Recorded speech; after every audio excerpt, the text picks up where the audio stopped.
Hi, and welcome to Post-Burnout.com interviews. Post-Burnout.com is a culture website dedicated to venerating burnt-out artists the world over. My name is Aaron Kavanagh, and I'm the website's founder and editor-in-chief. This is our website's podcast where we interview people from various artistic disciplines. These episodes are sometimes full-length interviews from our site's articles and other times exclusives. If you're a returning listener, thanks for coming back. And if you're new here, thanks for checking us out. We hope you'll like it and stick around with us.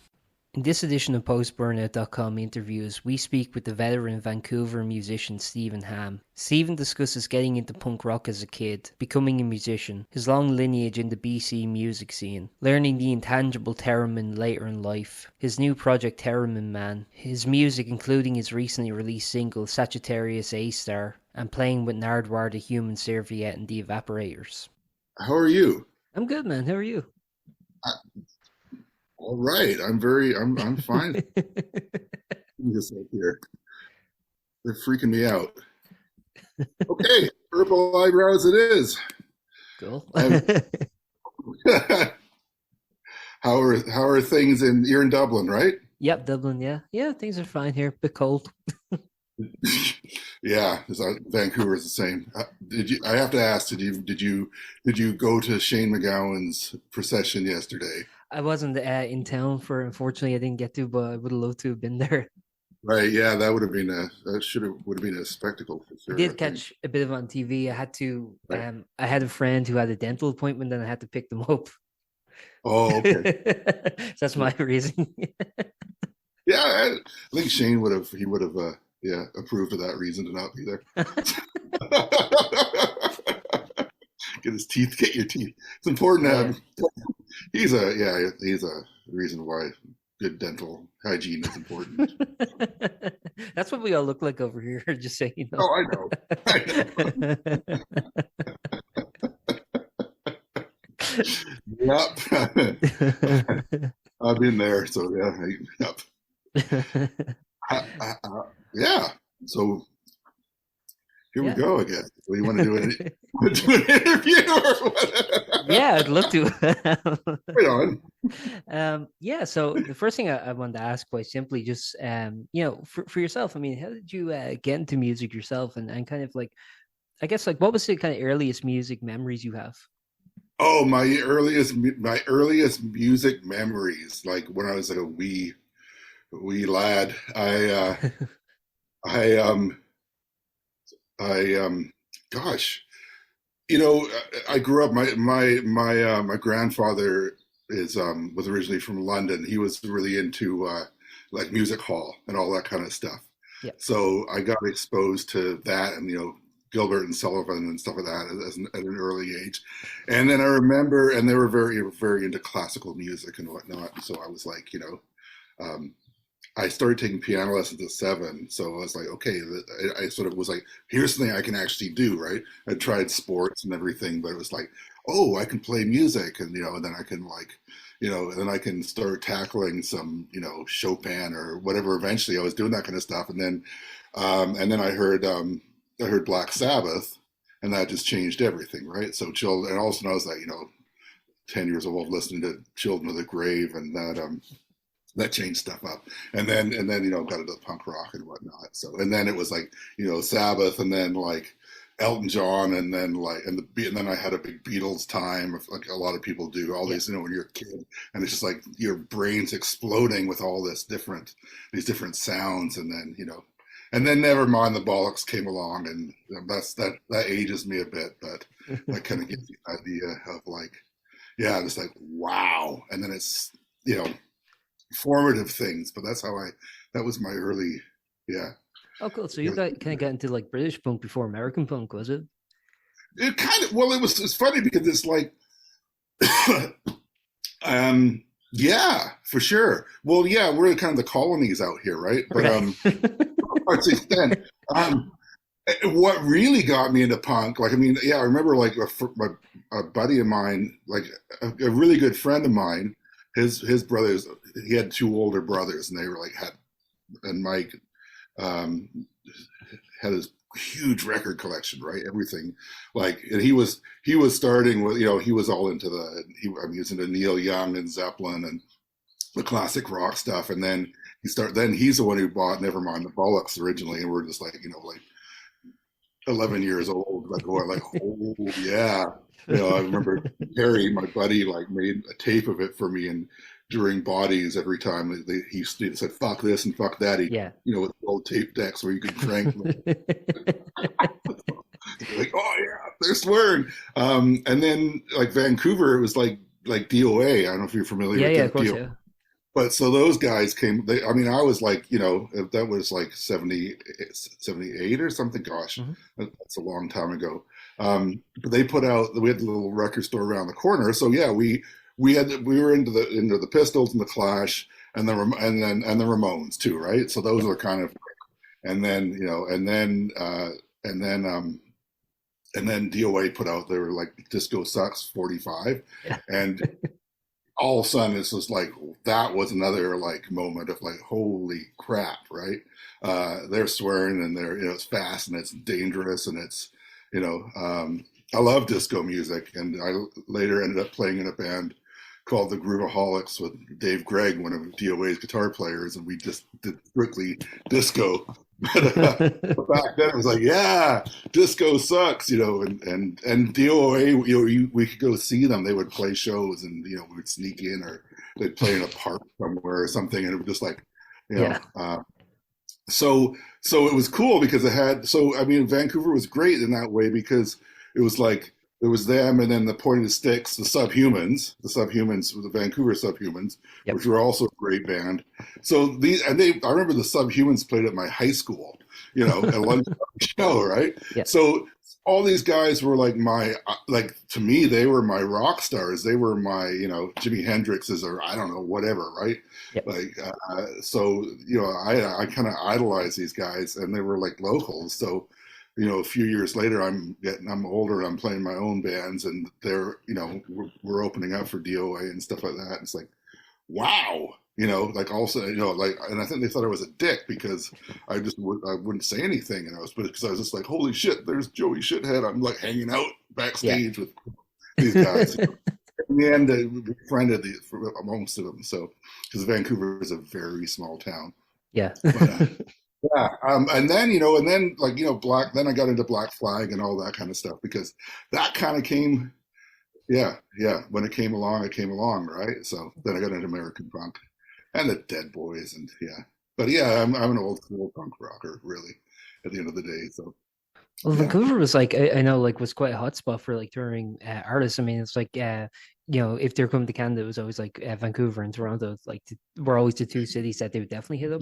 I was wondering, did you get to see many shows back then, or actually was like Vancouver accommodating to like all ages? It was pretty good. It was pretty good. I did. We had a lot of, and we still do. I think that the younger folks still have what we call booze cans. Okay. Like illegal spaces where bands would play, and so you could, I got into a lot of those, and saw them. And then there was also before I was of age.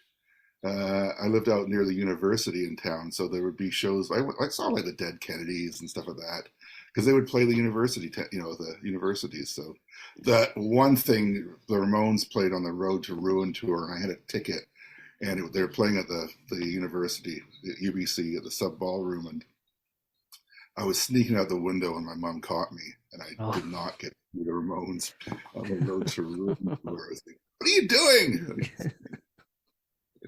That would have been sick. I was like, yeah, but I got to see a lot of, and then when I was 18, 19, there's tons of bands we saw. I wish I could remember them all, but that's sort of where I started. Yeah, that was my formative years. Yeah, and now I play the theremin. So. Well, actually, as someone who had kind of like the background, you mentioned like your first instrument was the keys, and I mean, like, obviously, like a lot of those early punk bands, like you think of like the Damned and X, they were quite accommodating. They had keys with them on their instrumentation. Did you ever think that was a way of getting into punk? Well, I picked up the bass, But I Yeah. originally started, but yeah, it was like I was the Damned is a great. I think it came along later because I was like, well, you can't play bass. There's no keyboard player in, you know, air keyboarding is, is in your parents' basement, living room. It's not a lot of fun. Yeah. It's you want an air guitar or whatever. So I had when my first band came along, it was one of those situations where, um, you know, it was like, okay, we have a drummer and we have a singer, we have a guitar player. What do we need? Oh, Yeah. you play bass. And I was like, okay. Someone had a bass. I was like, here. It's like, cool. And that's Yeah. how that started. Then I just, went down that rabbit hole and played bass for years. And then, but I mean, you mentioned like the Damned and bands like one of my earliest shows I saw Gary Newman on when he did the what was it, Pleasure Principle tour or something, when they had like the full, and I think it was the first time, one of the first times I like smoked weed, and I saw that show, and it was like I remember, the curtains opening, and there was like a huge pyramid of like dry ice, and and then it just fell into the audience, and there they were, and he was in his little car, and I was just like, this is great. So then I was like, over the years, I was playing bass, but I was always kind of like thinking about guitar, keyboards and stuff. And if we needed a piano part, I'd be the guy who played it, that kind of thing. So yeah, I got into that. And then, the years later, Andrew WK, got to play a bunch with him, and he's a wicked piano player. So, Yeah. so there is a place for yeah. And then, so, then I got, the obsession started, but Yeah.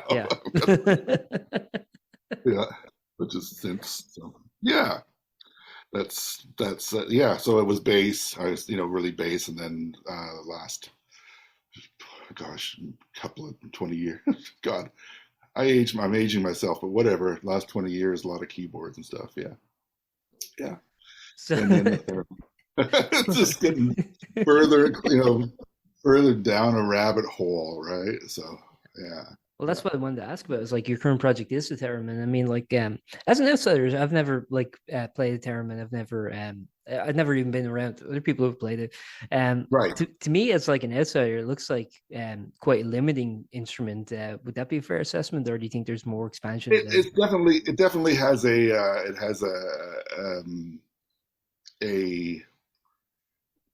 yes.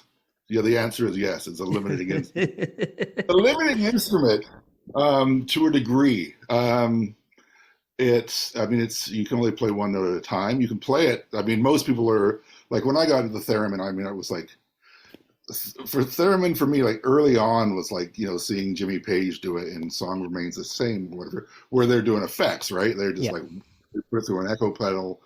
And then like John Spencer, I saw the Blues Explosion, and he was doing it too. And a lot of that was, just a way to create some wicked noise, which is, I always thought that was cool. And then I heard recordings of people, Clara Rockmore, or all the, the old, the B movie, the sci-fi. Yeah. So, or I was like, it sounds more melodic. And and then I saw Grinder Man with Nick Cave's band, about 10 years ago, and I was like, and they had this guy Amon Ra opening up, and it was him, and he was doing this. He had backing tracks. I basically use backing tracks when I do my thing, but he was playing it melodically, right? So I was like, I want to do that. So that was kind of how and then I got myself a Theremin. I couldn't play it, and then years went by, and I got a few lessons and stuff, and but it's limiting in that, I don't know. That's a tough one. Yeah, it is. It's like some of these new songs I'm doing. It's like, how do you fit a Theremin in there? But it also informs what I'm doing. Yeah. There's ways you put effects on it. You can, it's a really great way to go into space. I find it's like for my live shows, it's like, it's just like, what the, I get a lot of like, what are you doing, right? Yeah. So, and that's cool. I like that. I like to inspire people. So yeah, it's limiting, but it's like, you know, come and see a show, and it's like, what the first? There's always there's a couple of people like, oh yeah, it's a theremin, Yeah. and most people are like, what is that? And then it's like, well, and then I play it, and in the end, they're just like, you know, I like to. It's you know, it's yes, it's limiting, but it's an avenue. It's a way um, I get to people are in awe, for lack of a better term, and that's a cool place to be. Like, if you know, I think we all have. So if I can help facilitate that in someone's life, like a moment of like awe, like what the, you know, Yeah. it's like it's the Theremin, you know. Yeah. That's cool. I like that. When people leave with, you know, thinking, or just like you know, like they've just seen something new. It's a novelty to some degree. But you can also play it like, you know, a violin or cello. So, you know, so that's yeah, depending on how much you get into it. So, but that's what I like about it. It's just like, you know, it's something a little different. It keeps it yes, there's within limitations. There is there, you know, there's a spot there. Like, I find if you have some confines and you explore those, uh, it can be really a really great way to spark creativity. So One thing I there's was interested in what you were saying, you kind of mentioned it's a great way to go into space, and that when you listen to your music as Theremin Man, it's like it's very like you do get the images of space, and I mean obviously you've used that like to actually make kind of pointed lyrics. Like for example, you have a song like that's very just directly about like global warming, for example. I yeah. was wondering like what was did the instrument kind of influence that spacious atmosphere, or was that always the intent from the get go? Well, I started it off with just wanting, like, I started doing the thing with as a one man band kind of thing, because I was like, you know, it's I was reading your, like, you know, your little thing about your blog or whatever, where you're talking about it's that place where, like, you know, you're, well, I mean, the name of it, right? Post Burnout. Yeah. It's like I was there, Yeah, you know, I totally. was there kind of thing. You know, with and, like, you know, as you get older, I don't know if you play music, but cool. I'm a bass You man too, know, actually. oh, right on, Yeah, sweet, for the sweet. same reason you got into it, actually. Just kind of like you need someone to play bass Yeah, all yeah, day. exactly. Yeah, yeah, yeah. I You, think I think you that's play most bass. bass's Well, origin I story. don't. Yeah.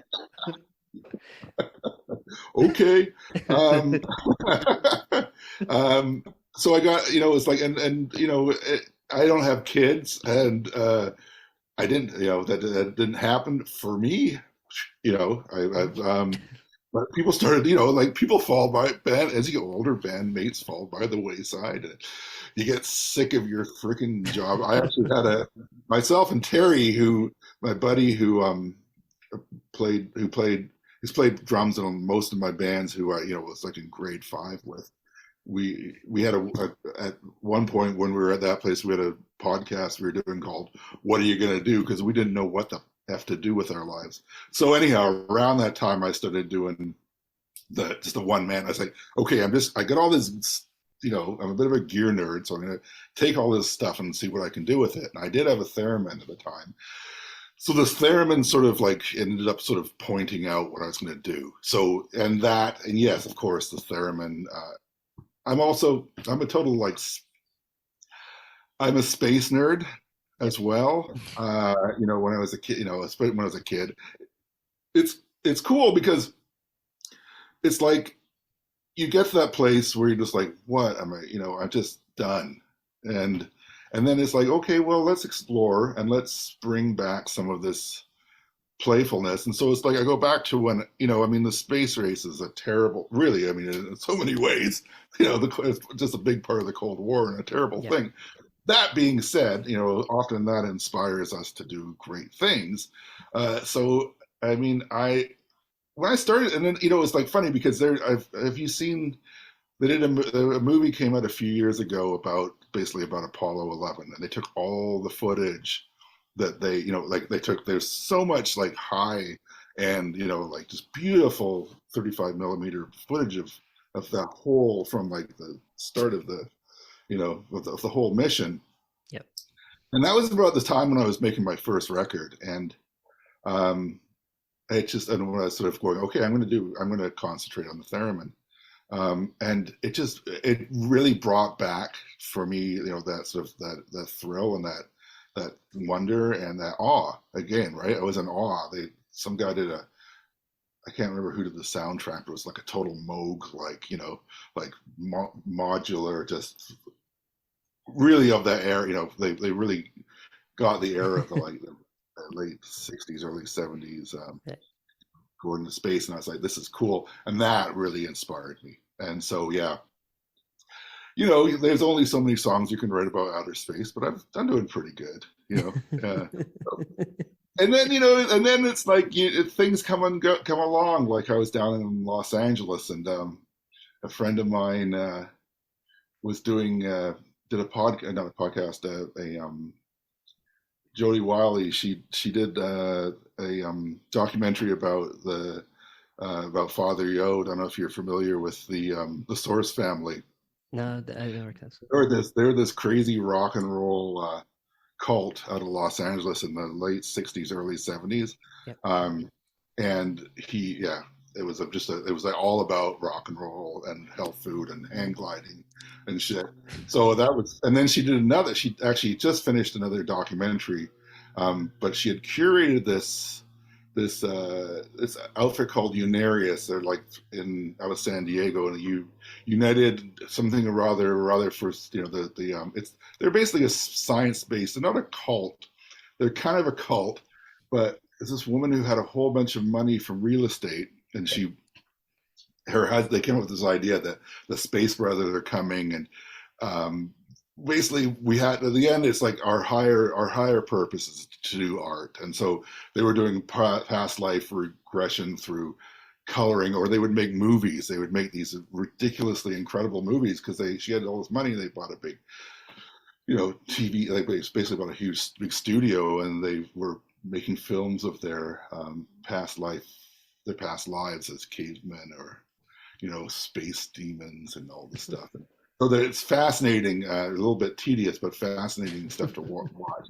And I was like, wow, so the song Space Sister is about Ruth Norman, who again, they were, their whole thing was like, when we stop killing each other, when we reach it's a bit of the Star Trek thing, right? Where we reach a certain level of consciousness, then the Spaceship Brothers will come.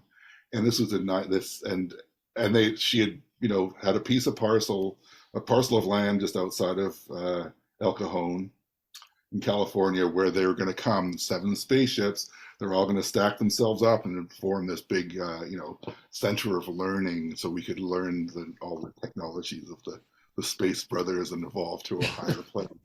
That never happened, and then she passed away. But now they're kind of like, okay, that was supposed to happen in 2001 or something, so never happened. They're still going, and they do like a lot of coloring and stuff like that. They're into coloring, so and drawing, drawing. It's sort of like art, it's art therapy, but and then they wear wicked robes and I just all this stuff that I mean, I was at that place where I was like, burnt out, and it's like, okay, let's just this is let's just go back and to see what let's play again. And so this is what what Theremin Man is about, as a middle-aged man playing, so good. It's good. You take much inspiration from cults in your work? From cults? Oh yeah. Just the benevolent ones. Yeah, that does sound very innocuous. Just like, okay, we're just gonna color. Oh yeah, it's like yeah. Well, we've had to still sell the studio because we don't have the money, but we got some coloring books, and they don't. No one is like held that they all. No one is. It's not really a cult. It's just a bunch of lovely people who are into art and believe that there are space brothers that are going to come and make the world a better place. So I take a cup of Kool-Aid from them. They sound nice, right? Yeah. So, you know, yeah, that's yeah, yeah, well, yeah, yeah, it all fascinated me. Sure, Manson Yeah. wasn't a great guy, but that's fascinating what people and yeah, yeah, we are, yeah, we're easily duped. So, but that So being said, I'm going to start selling robes for my followers. So, uh, nice. the Space Family, the bunch of well, they're like two guys actually, but they're like, we're gonna start wearing robes. I'm like, yeah, I'm into that. That's cool. We all start wearing robes. So the shows are. I'm gonna steal something. Eric, not Eric Idle. Michael Palin was talking. I was watching him with doing being interviewed by Jim Bryden or whatever yesterday, and uh, and he he was saying, I guess when they played at the O2 and when Monty Python played at the O2 in London or whatever, they said it was a little bit like church. He called it a secular church because everyone was there just like to celebrate the dead parrot sketch or whatever, but and whatnot, and a bunch of 10,000 people dressed up as Gumbies. But that's inspiring as well to me because it's like it's like that's I like that. So I'm going to steal that. Like my shows are like a secular church. You come, I have coloring books, right? So Okay. you can actually, I bring the shows. You can buy them. I have felts and stuff. So we color. If you want to color at my shows, you can. People do. Nice. Um, yeah, it is nice, and just it's just somewhere where we can commune and if I can impart some awe on people, that's great. And it's I mean, what's one of the reasons you do music? What are the reasons you do? Are you in a band right now? Not at the moment. I kind of I fell out of love with doing bands kind of for a similar reason you do, which is just arranging everyone's schedule. It just drives me Yeah, insane. right. It's Yeah. really freaking hard. Yeah, that's why I do the one man thing. Yeah, it's because it's really hard. But I mean, I one of the big things was for community for me. Yeah. Like this, like that was my, that's my herd. So I always that's a find way it to. therapeutic exercise just to strum the bass while watching TV or something. Yeah, yeah, yeah. I got my precision. Yeah, just Exactly. over there. Yeah, yeah. That's exactly what I do too, right? Yeah. And I practice scales on my theremin because it's always it's a very hard instrument to play. So Well, yeah, that's what I was going to ask is actually because like with the theremin, I mean, obviously like playing keys and playing bass and stuff like there's a tangibility there. There's like there's a kinetic thing, but like obviously with theremin, I mean, you don't have that kind of like what's I forget the term, but that kind of like spatial. Well, feedback. it's not concrete. I Yeah, mean, exactly. Yeah, it's forever changing. Like yes, it's like well, as the first thing as a bass player, like if you ever tried playing a fretless bass, right. that's you try to use that as an example, but that you're still on a fretboard, you still, I mean, not a fretboard, you're on a fingerboard, I guess, or whatever. Yeah, Um, so you have a physical piece of wood that you're playing, and then the other one is, well, what about the trombone? Well, the trombone has a slide, so you don't have like incremental. You put frets on a bass, and it's like it marks out the notes for you, right? I mean, the trombone's a little the same way because it's on the slide, and then you use your embouchure to change the registers and whatnot.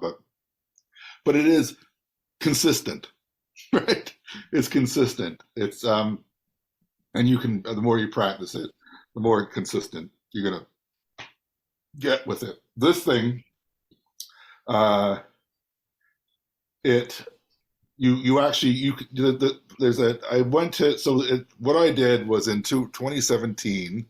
I went was it 2017. I went to Colmar in France because there's in Europe there is a pretty strong theremin community.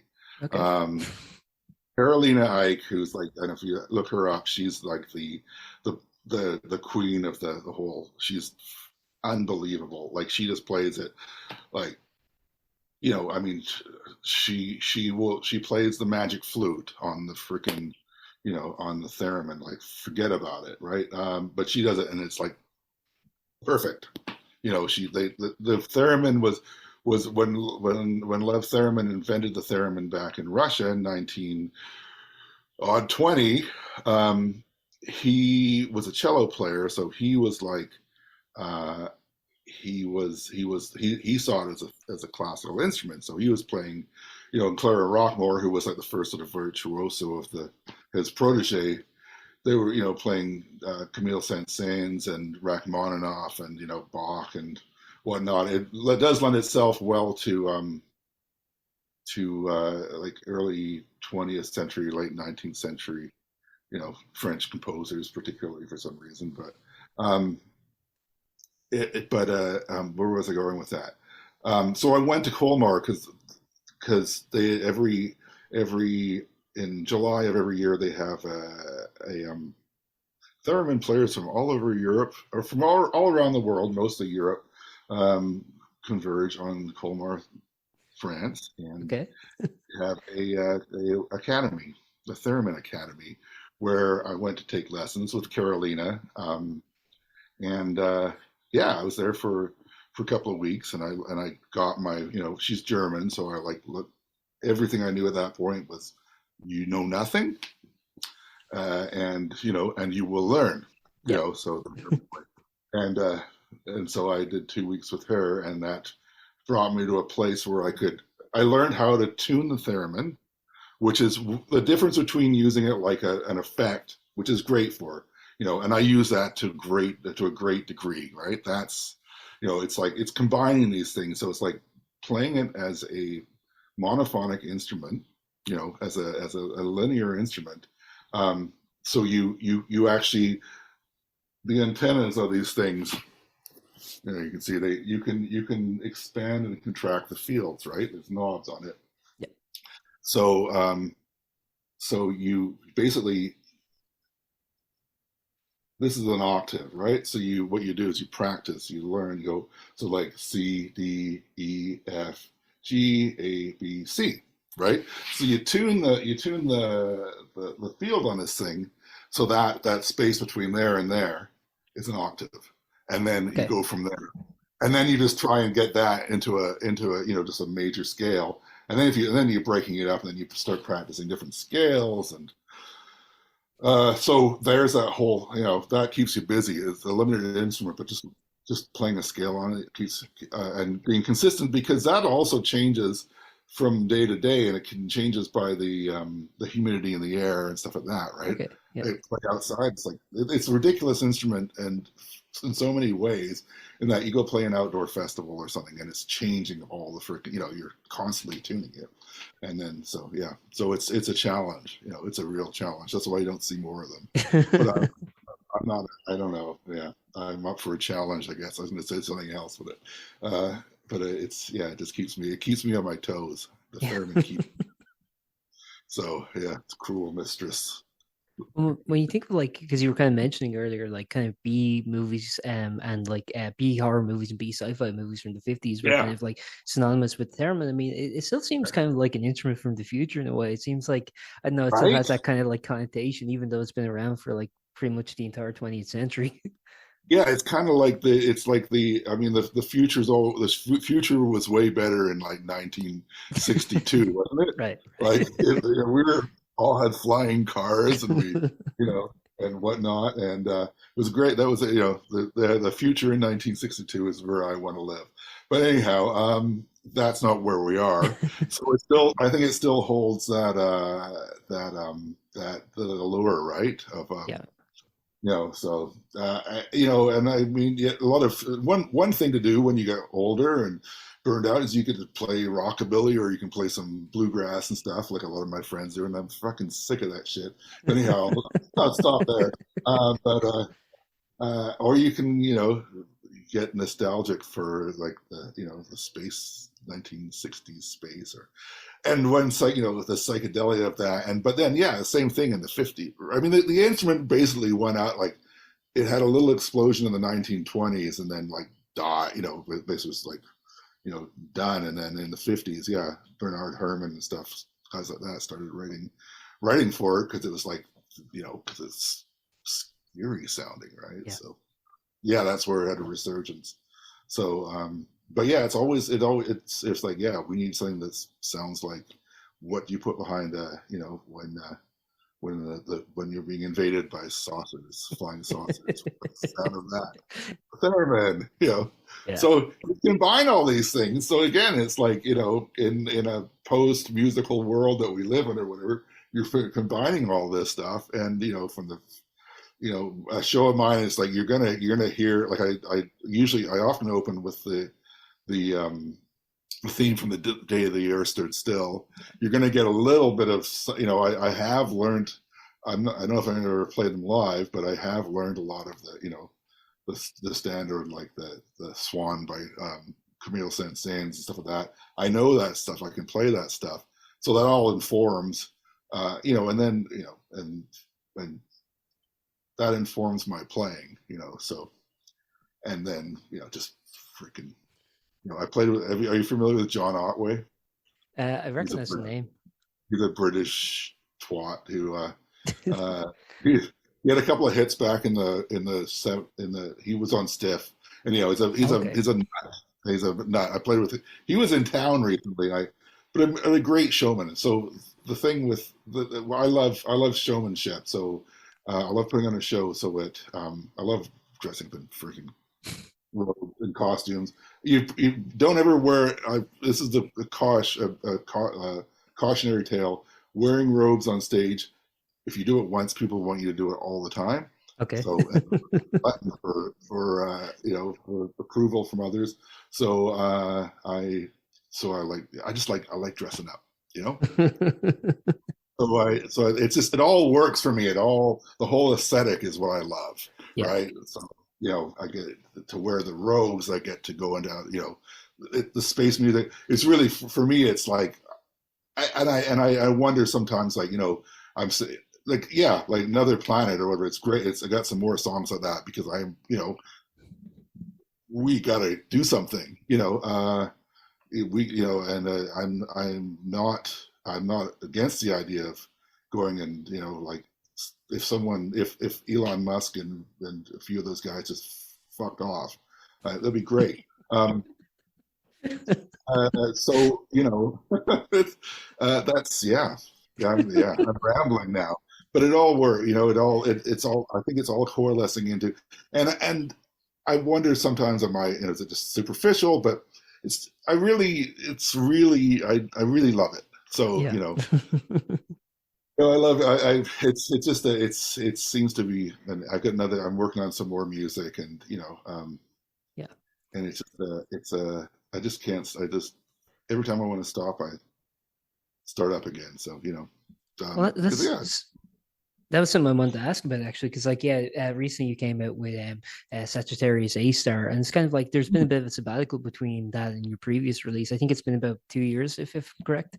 yeah, I think, yeah, I know, right? It's sort of, things got bogged down a bit. Yeah. So during the pandemic, I was doing great. It's like putting Yeah, stuff yeah. out. I had more time, I guess. Really, what the reason why there's been and that's kind of why there's been a lag, because I guess it's about a year, like, when things finally, I'm not going to say got back to normal, but Eased up, I last, guess. what's that? Yeah, eased up. Eased Yeah. up, yeah. Yeah. So about a year and a half ago, this is the thing, I kind of started working on this record 2 years ago. By the time it comes out, it'll be 2 years. But then I started working on it in March of 2020. What years? 2022. 22. Yeah. So, and I'm gonna try to get it out by March or April of 24. Holy cow! I started working on the record, and then all these, like, before the pandemic, I had all these shows lined up. I was gonna go down to California and just even around here. And I had a flight booked to Berlin. I was going to go over and play a couple of shows in Europe in May of 2021, was it, or what was it? When did everything shut down? 2020. 2020. Yeah. God, so it's 4 years ago. So, and that obviously didn't happen, right? So then shift gears, basically go online. I was doing my meditation stuff and all that, which was really amazing. but so I started working on this record a year, almost, God, it's coming up 2 years ago.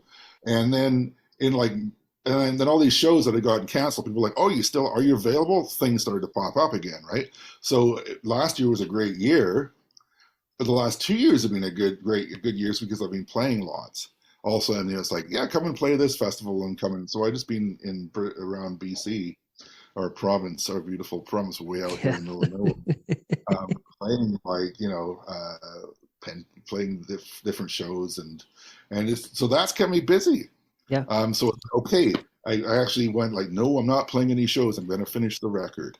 So and then yeah, and then so I put up the single just to get a tape. It's sort of say like it's like yeah, I'm doing something. So it's a taste of what's coming, but yeah, it's just like let's put something out. Let's get something out there. So The that's title for the album is "Songs for Future." I mean, like yes. that has like a very like I think lofty connotation. It's like oh, it's Oh sort yeah, of no, that's intentional. Did you yeah, say lefty? Oh, lofty. I'm a big fat lefty. I am a Yeah, big fat lefty. Yeah. So yes, it is. It is. Yeah. If I'm evoking a little bit of yeah, no, yeah, of Marx there, it's yeah, oh yeah. sweet. I mean, well, I mean, there's also that whole yeah, yeah. Yeah. I think actually what's interesting is that like yeah with kind of like the ideas of the future I think like there is a lot of dissatisfaction with the present and I think there's a lot of ways people are going to like sort of interpret what the future would be. I mean it's interesting we kind of talk about like kind of like yeah what now seems like future sorry retro futuristic images of from the like the 20th century. It's like I don't know, man. It just seems like now people don't really have a lot of No, kind of yeah, optimism for the future. it's become more like Blade Runner, right? So Yeah. but it's not as It's, pretty. Yeah. well, it seems like, you mentioned Elon Musk earlier that like everything's just going to be privatized but on Mars now. Well, yeah, I mean, well, yeah, I mean I mean, I get that, I mean, exploration has always been fueled by enterprise or like conquest or Yeah. colon, so that, uh, that, you know, I just, I love the idea of going, and to Mars, and it's like, and I love the idea uh, of big, starship and all that stuff. Yeah. There were a couple of things that have sort of come around to me. One thing, I mean, I was some guy on I was listening to the radio. Some I can't remember. Some scientist was like, "Look, if Elon Musk just took the money he's putting into SpaceX and bought up the Amazon, and said like, this is just going to be, don't touch it, then we'd be fine." Yeah. But he's like, no, he wants the, he basically is like, no, I have to be the guy who takes us to Mars so we can fucking shit all over that and leave crap all over this. And Yeah. it's not even a good, it's like, really, it's like, I mean, Mars doesn't have a freaking a magnetic field. Yep. It's like it is not inhabitable. And like getting, I'm sure you'll get that thing into orbit, Yep. and I'm sure lots of whatever. I mean, go for it. But it's just like that's the thing, right? On the one hand, I'm like, yeah, space, and on the other hand, it's like, dudes, like we're you look at Apollo, you look at the Apollo 11. It took like millions, billions of dollars back then to get something a little bit bigger than a phone booth to the moon. It was Yep. not. They're like we can only get like half a ton. We can need this huge thing to get like two guys and a little bit extra up there. It's honestly, I'm just like, and then you're using all these chemicals, like you need to figure something else out. It's not the way they're doing it. It's just going to screw up the planet worse. So anyhow, but that being said, it's cool to see that stuff blow up. Do you ever do you, do you ever envision yourself performing on a terraformed Mars? No. You go to Mars and just be like, performing at a music venue that's sponsored by Coca-Cola and nothing's changed at all. Oh, if they could, yeah. I mean, if they can actually pull it off, but that's not Yeah. going to happen in our lifetime. Yes, I will play the holodeck on the Enterprise. Well, that's Absolutely. You Yeah, know, but I think that like kind of that vision, even like then, like that you mentioned Star Trek, but that kind of like vision of like the kind of utopian sort of egalitarian yeah, society that we all kind of envisioned, that like yeah. Gene Roddenberry kind of vision of the future. I mean, I think people don't have that optimism anymore. It's quite sad. Like I think Well, if you watch, what was the last one? Have you watched Strange New Worlds? I haven't seen it The, now. it's the first season is worth watching, but the thing is, and this goes through this runs rampant through Star Trek, but it becomes like almost libertarian in freaking Strange New Worlds.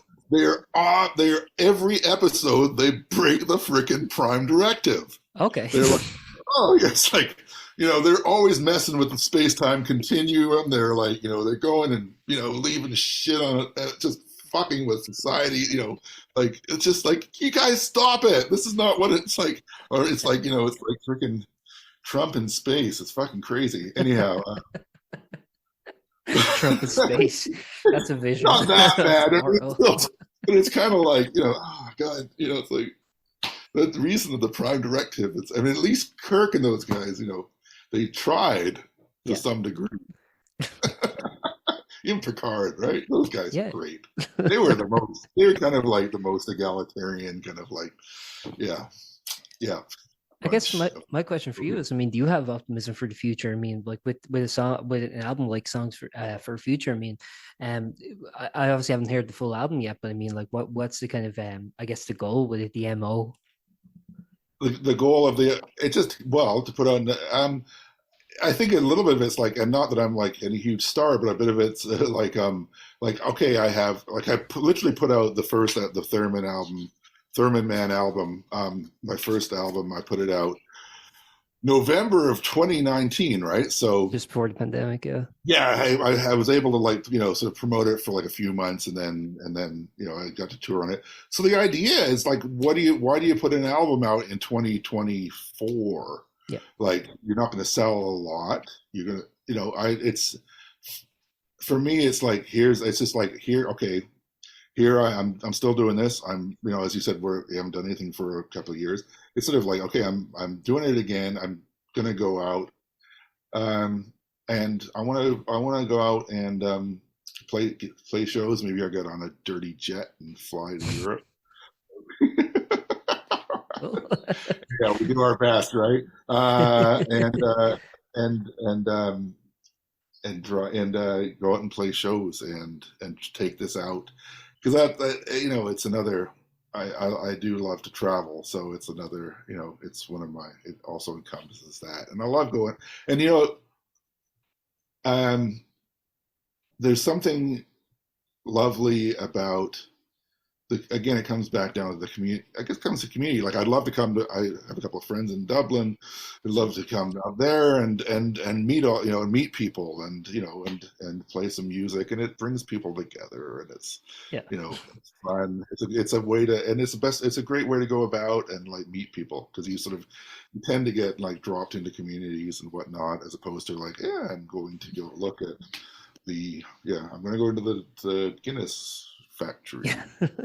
Also, I think it expands your kind of horizons as an artist, because like I don't think you can go somewhere without being influenced by that trip. I think it's very hard to. Absolutely. Yeah. I was in a band. I was in a band called Jungle back in, not the one that's this one. Anyhow, this was back in 1998, and there was a guy here who uh, it was right towards the end of the Balkan War, and I guess they were sort of had stopped. Right, in 98, I got to go and play shows in Slovenia, Okay. and that was like, it was like, I think the first Starbucks had just opened, so it was like, it was like still, the capitalism hadn't completely soiled the place yet. I don't know Okay. what it's like now, but it was like, wow, like that was, stuff like that, like going to France and playing a couple of shows, and stuff like that. It's like, and then I used to do this act called Canned Ham, and We played a lot with Neil Hamburger. I don't know if you're familiar with the Yeah. comedian Neil. Yeah, so we toured a lot with him in the early 2000s. So yeah, we got to go to Australia and all over the place. So and all over the states. And I mean, have you been over this part of the world, the neck of the woods? I've been as a teenager to Florida a few times, but I've never been to Right. Canada. But that's my Yeah, only trip in North America. Florida's hell. Yeah. You made it I out could alive. never remember the humidity there. It's like, oh. Oh, but I think actually Vancouver would be good, like to go. I think the climate's very similar to Dublin, so I think it's I might very similar adapt. to Dublin. Yeah, Yeah, yeah, I think I might yeah, adapt. yeah, yeah, yeah. It is. It's really similar to London, actually. I Yeah, think yeah. it may be, but yeah, we're a little bit further south. But there's a place called Prince Rupert, which is the same latitude as Dublin. Okay. Yeah, that place. If you want love, if you want Dublin, it's yeah. It's city. I travel the world just to get the exact same climate where I live. Right? Yeah, just go along, just travel like in one direction, just like, oh, this is all the different places that have the same. Yeah. Yeah, Prince Rupert is a very similar, yeah, climate to Dublin. So. But Oh, yeah, wow. no, yeah, Vancouver's an awesome place. Yeah, Yeah. it is. It's a lot of fun. We're way out in the middle of nowhere, but Okay. Seattle's close, and the states are still. I haven't been. The states are still amazing. That's a trip, Yeah. and that changes every 150 meters, so that Yeah. country. Yeah, that's the one thing I actually have to adapt to would be just like, the idea of like 5 hours being nothing. Because like here it's like you can go from one part of the country to the other in like four. Oh, I remember my mom's cousin came over she lived in my mother's side are from the UK, so she came over here and was like in Vancouver, and she was like, okay, well, she was here for like 2 weeks, and then it's like, I need to visit someone in Florida or something, and then I need to go to Toronto, and then we sort of had to sit her down and with a map and say like, okay, so this is London to like whatever, like yeah, this is how far from Vancouver to Miami is. Yeah. It's like basically further than it's like yeah, it's a 5-day drive, so Oh, you're not really? going to It's something like that. It's I think crazy. that's not a lot though. I thought like 5 days. Like I thought it'd be way more. No, if you go solid, I think you can make it there in 5 days. Oh, sweet. Yeah, Yeah. yeah, yeah, I thought it'd be way yeah. more. Yeah, no, yeah, that's enough. You have to that's enough.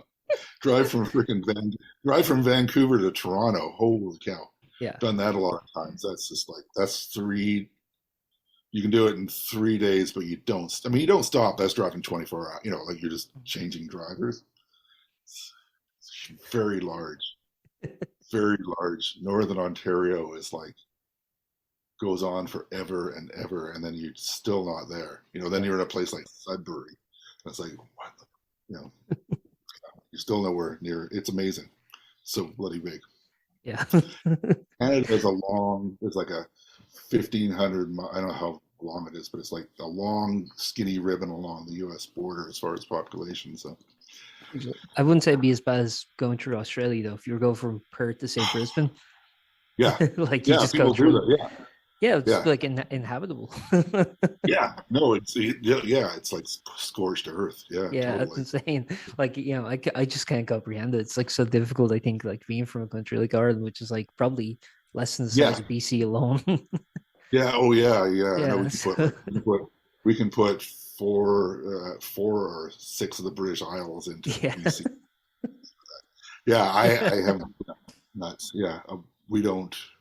Well, that's the thing. Touring over here it's better on the West Coast or Yeah. sort of the East Coast because it's the New York to like Boston is like 2 hours kind of thing. That Yeah. all those places, DC is really close and all that. So that's they have it easier out there. I mean, here it's like Calgary is 13-hour drive to the east. Seattle's 3 hours south, and then Portland is 8 hours, 5, 6 or 7 hours south, and then Okay.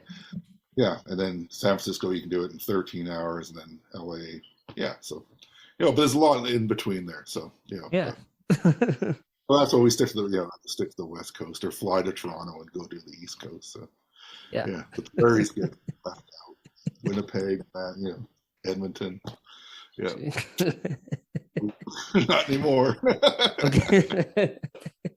I'm getting a nice Canadian geography lessons for Yeah, when I come over. Yeah, yeah, no, I yeah. do. I have friends who I do have a friend who lives in Vancouver. I have a friend who lives in Hamilton, Ontario.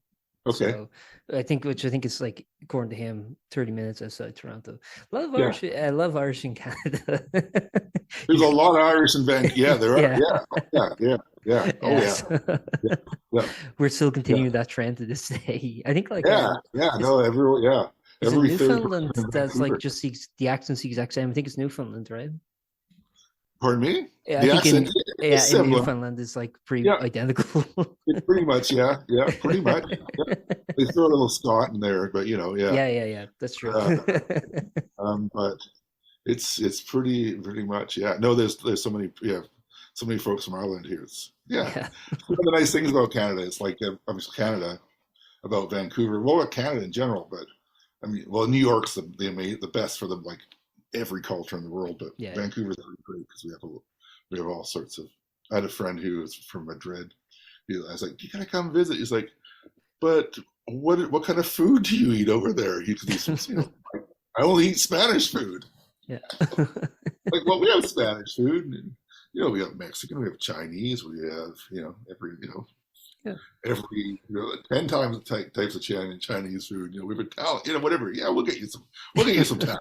You know, it's That's also doable. like, like I think of that's the best part of living in a melting pot is also the different cultures you get, but also the food. Like the food Yeah, is like a close second. It's like it's great that you can just kind of like go yeah, online, just order whatever you want. All the pretty all cuisines in right. the Yeah, world. Yeah, yeah, especially here, because if we had to stick a local cuisine, I think it'd go insane. yeah. No, I've noticed that in Dublin. It's definitely yeah, yeah. Everything here is like Not just everyone just order. potatoes. Yeah. A lot of whiskey, though. A lot of whiskey. Yeah. I don't indulge. I'm a teetotaler, so I don't even get that. I am too. Yeah. Yeah. Well, So that was the hardest thing about being there when it was a friend and yeah, she took me around to all the all the bars. This is where so and so, drank and all the parts. And I was like, although they great. do like every bar now does serve non-alcoholic, so you can get non-alcoholic Guinness, Like, non-alcoholic Heineken, Carlsberg, all of it. So there's options now. I guess it's kind of like it reminds me I when don't I really, like went. I like, Sorry. go ahead. Sorry. It It reminded me when I reminds was you of like what? when I was a vegetarian as a teenager, it was really difficult. Now, like there's veggie options for everything, Yeah, so right. it's Yeah, kind of yeah. so much better now. So I think I Yes, went for teetotal sure. at the right time, just when there was like everyone was trying to do the non-alcoholic options. It's a good time to be a teetotaler for sure. Yeah, yeah.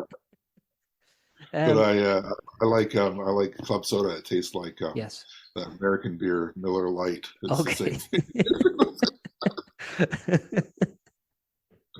It has about the same effect. So it makes you pee a lot. Nice. Yeah, yeah. One final thing I want to ask, because you've been very gracious with your time. I think I've covered everything. Because like I don't know, like I hope you can get something out of this. I do tend to. oh no, perfect, man. No, absolutely. I want to be kind of like gracious with your time. I've all time in the world. Oh, I appreciate it. I'm not in demand at the moment. Me neither. Got to finish a record. Yeah. No, One thing I was really curious about asking you is you played in the Evaporators, and I just really want to yeah. know what Nardwuar is like. What you see is what you get. Really? So He's not always. Yeah, he. Here's the thing with Nard. I've known him since his early day when he first started his show at CITR. yeah. Because yeah, and he just annoyed everyone. He was so annoying. And then I know what happened. He kind of. The Nardwuar you get on his interviews is kind of a tempered Nardwuar. Okay. So, he was way more annoying. That's why, but if you go back into the vault, like, what's his name? like Sonic Youth wanted to beat him up, and Yeah. Rollins beat him, Yeah. and Skid Row, like, and well, then the whole thing with the Blur guys, but they Right. were just on a lot of coke. Yeah. I think the drummer apologized after the fact. Yeah, he did. Yeah, yeah. Yeah. But back then it was just like we just want to, and then it was like I want to punch you, you know. Yeah. But somehow we managed, like my relationship with him was like back then we had well, the first time we dealt with Nard, I was in this a, a, a joke metal band. It was a little bit like Guar. It Okay. wasn't, we happened a little bit before Guar, but it was like we were kind of like we had two drummers and two double kicks. We It was called Ogre, and we had like we all had, I was Helmuck, and we all did that. We were sort of an ESL metal. And it was a good band. But the idea was that metal was very big at the time, as it is now. Again, we actually were like we were like, we're gonna play better. We're gonna be the best metal band in the town, and we're gonna take the piss out of everyone. Anyhow, so we go up. We had no recording, so we went on Nard's show, and I had never met him. And I think I'd met him once. It's like, I want to fuck with this guy. So we went on, and it was like, okay, well, do you have a recording? And I just brought a cassette of Ride the Lightning by Metallica, Mm-hmm. and we played that, and it was like, this is our band, and he well, it was great, and then found out later that it wasn't us. He went on to use that when after Nirvana broke, he took a cassette of an early demo of Nirvana to like some conference. It's like, hey, I got a tape for this band. You should check it out. They sound like Nirvana. It didn't saying it was Nirvana, and it was like, we want to sign these guys. So anyhow, Nard has mellowed over the years. He's a lovely guy. He's a sweetheart. You don't get you get a lot of Nardisms. Sure. He's sort of become the character. It's not really a character anymore. Yeah. It's just him. Yeah. He's sort of it's Nard. He's a lovely guy. But it's fun to play with. We. Some of the shows, again, it's like we haven't. There was the last time we played was, oh god, that was 4 years ago. I think it's been a while since Evaporators. He keeps threatening to fire it up again. So I'm ready. You can bring some Theremin into it this time. That's some yeah, right, yeah. I think that'd be sick, actually. Yeah. No electronic instruments are allowed in the Evaporator. So okay. I tried to play a synth one. No organ. Play the organ. No synthesizer. So it's very yeah. Actually, that's one, I think, actually interesting thing. I just want to end. I'm sorry, I don't want to keep taking your time. How do you find like, as you mentioned, you've been playing with like several different bands. I mean, obviously the Evaporators are just one, but like you play with loads of different bands. I mean, how do you feel kind of doing things on your own terms differs from playing kind of like with other bands and kind of their expectations versus just having free reign to do whatever the hell you want? Well, it was kind of a challenge to myself because I was always working on other people's music. Yeah. And I wanted to make some of my own. That was part of the deal. That was part of why I wanted to do this. It was like, I'm a very good collaborator, and I love collaborating.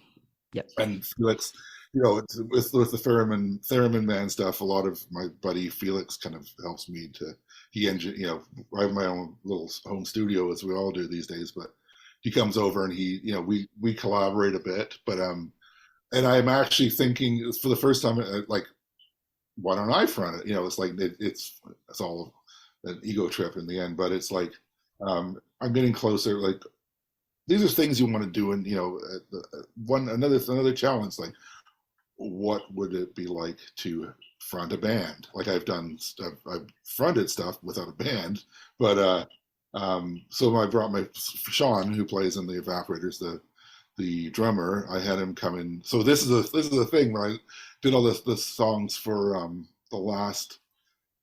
the album that's coming out. I got him in to play drums on all. We started with the drums, and he's an amazing drummer. So I'm like, now what am I going to do? I need a drummer. So I was like, Sean, you want to play shows?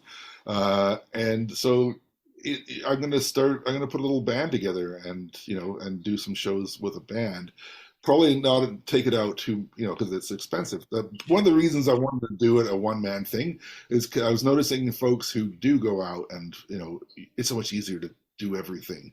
That being, I can go out and I can drive myself out to, I can fly one person to to California or whatever to do shows. It's cheaper, because it's really the costs go down. The work does go up because you're doing everything yourself. But that was one of the, it was like, what if I, yeah, what am I going to, what would I come up with? It was a bit of an experiment. So that's what, and then it's like, I've kept going. So I would like to put, I love playing with other people as well. So I think it might be time to have a small band to work, do the, yeah. Yeah, because he's an amazing drummer. He's on the guy in the video too. He's a lovely guy. So I'm one of those guys, like he's known as you sort of the curse of Sean, because it's like when he plays on your recordings, or he plays in the band, it's like he's a hard guy to replace because he's Right. really good. So it's like he always butters off, and then it's like you have to get someone else. Well, you're okay. Yeah. So yeah, yeah. So yeah, I got him into the Evaporators, and that was great. It's a great guy to play with. So I'm looking forward to playing with him too again. So he's going to come out and do stuff with me this summer. So next summer. Yeah. Yeah. Perfect. Yeah. Yeah. Thanks very much for your time, man. I really appreciate it. It's very gracious. Oh yeah, we've been an hour. Yeah. Yeah. Oh, my pleasure, of course. Yeah. I guess the final thing I'll just ask is, do you have anything you'd like to add before we wrap up? And just in general, you mentioned like obviously 2024, you have the new album coming out. You're planning on doing some shows around that. What other plans do you have for 2024 coming up? As far 2024 is going to be a year of playing. Yeah. Which is what I love to do. It's like that's basically this is and I guess it's the I have well, there's a couple of things. Well, that's a really good question, because I was actually, like, I was approached by a local Vancouver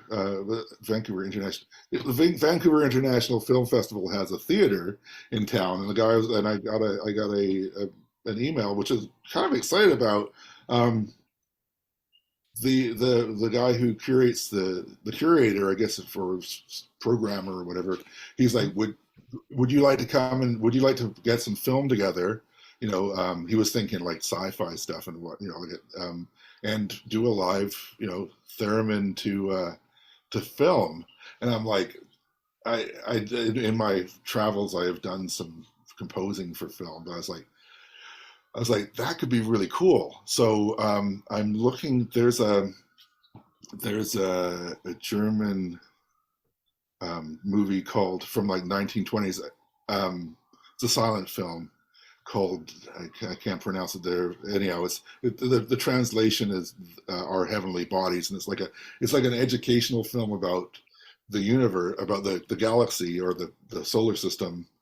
In 1920, it was put together in 1920 or 27 or something like that, around the time that the theremin was invented. So it still had that aesthetic. So I'm like, this is something I'm hoping to fit time into, like this winter, hopefully, is to like write music for this movie and then perform that, because that would be really cool.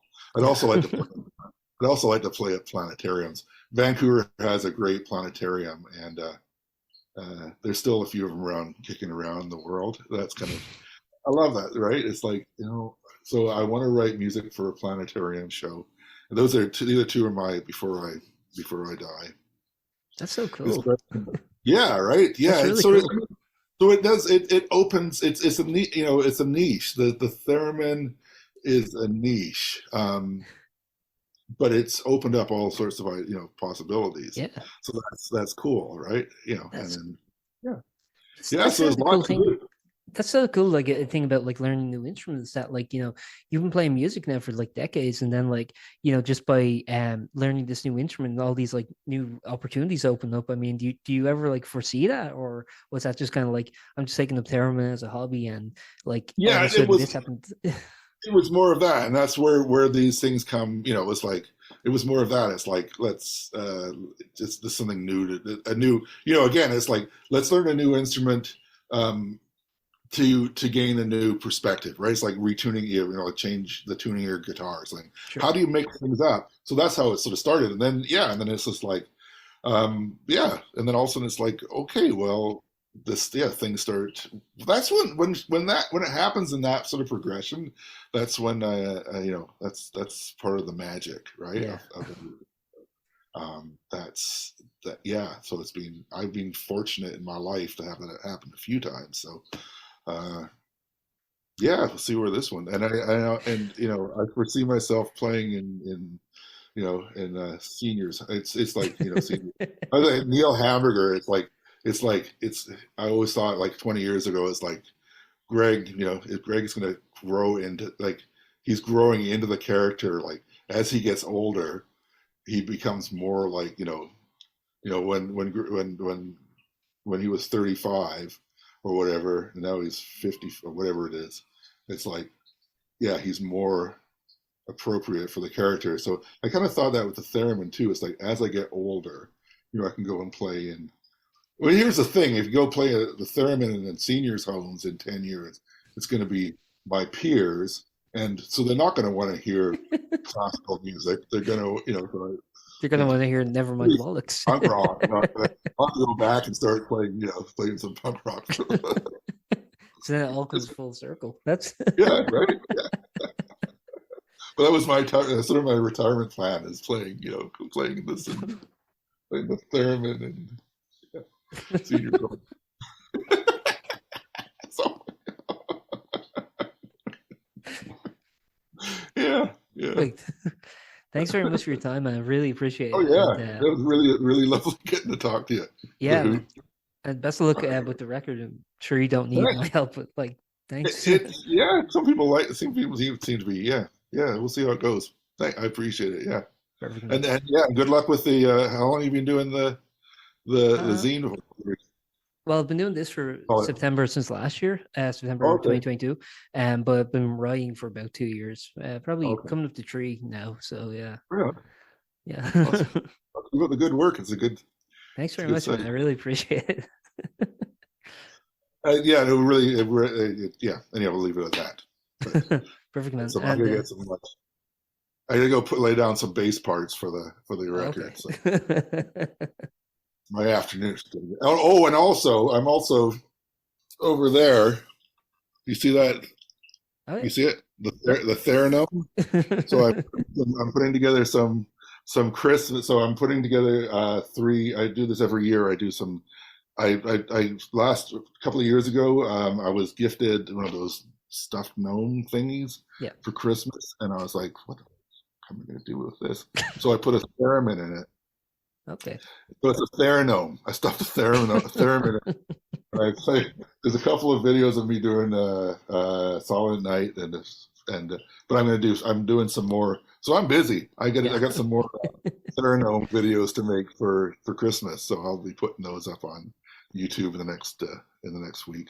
That's a So really keep an cool like yeah idea, just like the well again, environment right? themed Christmas thing. Yeah. It's like someone was like I was like I don't know. It came from someone. It was like it's at the. I think it was it was like an office Christmas party thing, right? So it was like, and I got this. It wasn't a Secret Santa thing. I got this gnome, or I was like, and someone's like, you should put a theremin in it. Someone just blurted out. I'm like, that's a good idea. So and it's the theranome. So Yeah, now you're inventing your own instruments. That's cool. yeah, yeah, exactly. Yep. There's a guy in England who's stuck one in a stuffed badger. So that's awesome. Take a look at that. That's very British. Very British. Yeah, very British. Okay, man. Thanks very much for your time. You're welcome, Aaron. Okay. Take care. You too. Bye. Bye. Thank you for listening to that episode of Post-Burnout.com interviews. If you liked it, please subscribe and stick around because we have plenty more like this coming soon.